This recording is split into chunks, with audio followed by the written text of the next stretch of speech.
For the last 79 years, Covenant Park Bible Camp has relied on volunteers for its summer operation. Now, we're interviewing some of them to find out why they give up part of their summer to volunteer at camp. This is the volunteer promo video. To start off, let's see how our volunteers heard about Covenant Park. Well, they talked about it a lot in my church that I go to, so my mom just started sending me when I was younger, and then I've loved it ever since. I don't know, I forgot. My friends all went to Covenant Park. I've been coming here since I was 5.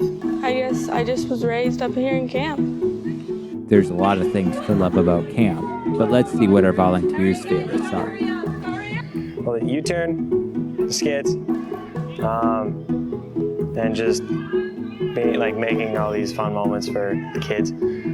Just those things that don't seem very planned, but they're always just fun. Just the big community and how everybody works together and how everybody kind of loves each other, and I don't know, it's pretty cool. The community is definitely big here at camp. I've always loved night games. I mean, obviously the opportunity to grow in faith is enormous. And upper field.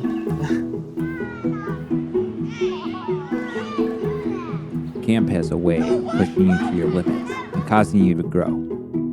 Let's see what our volunteers have learned.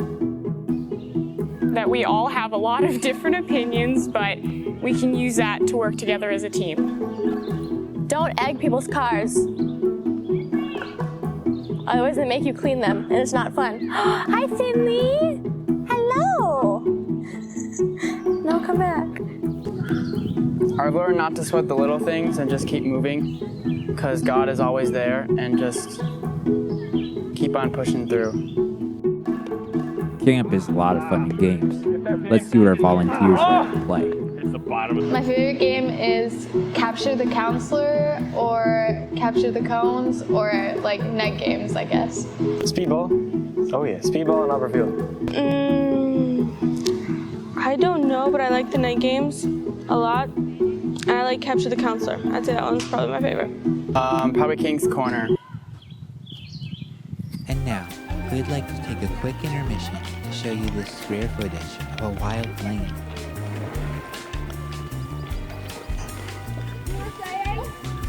Okay, can you stand like that?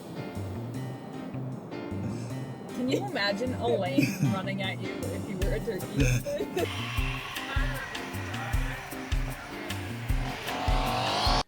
And now, we return to our regularly scheduled program.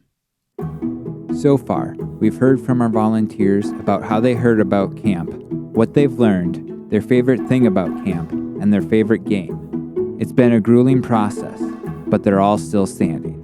Next, in honor of our most important staff member. No, not Finley, Leonard. In honor of Leonard, we're going to ask them what their favorite meal at camp is. Definitely mashed potatoes. Spaghetti and meatballs. Either Sloppy Joe's pizza or cinnamon rolls. Mac and cheese is superior. Yeah. To everything. We're having mac and cheese tonight. I'm so excited. Kayla, we're having mac and cheese tonight. It's literally my favorite food that Leonard makes in the entire world. I'm so excited. And now, one final thing remains for our volunteers to tell us any funny stories from camp. I have a ton. I egged Noah Stano's car, and now I have to sing an apology song in front of the whole chapel on Friday. Surrender wrapping Isaiah's car. I have a thing with pranking cars. Holy cow. Oh, I have one. Okay. So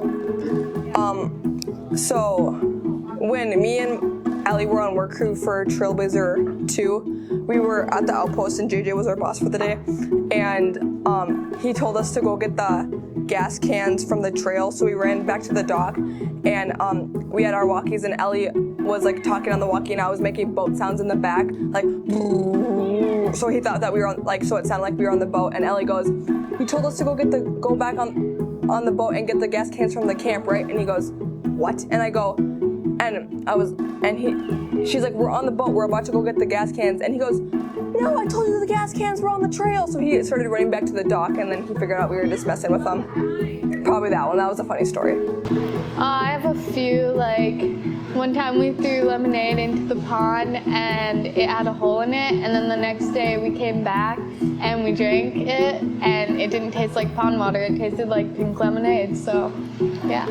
The toilet paper perforation skit that my cabin did.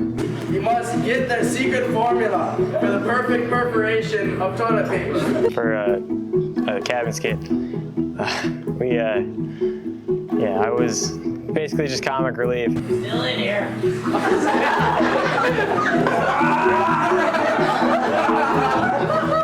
Need that toilet paper.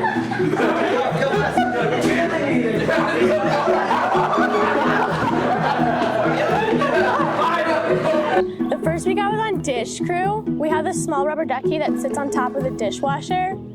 And we earlier that day, we sort of like broke the hot water heater. So we had to scrub all the dishes by hand. So we were scrubbing the dishes and we were bored. So Maggie takes the little ducky and she puts it in the soap of water. And she's like, hey, this duck needs a name. And you know what she named it? She named it Her Royal Highness Lady Zuquistia of Amsterdam. And that's the duck's name, you're welcome.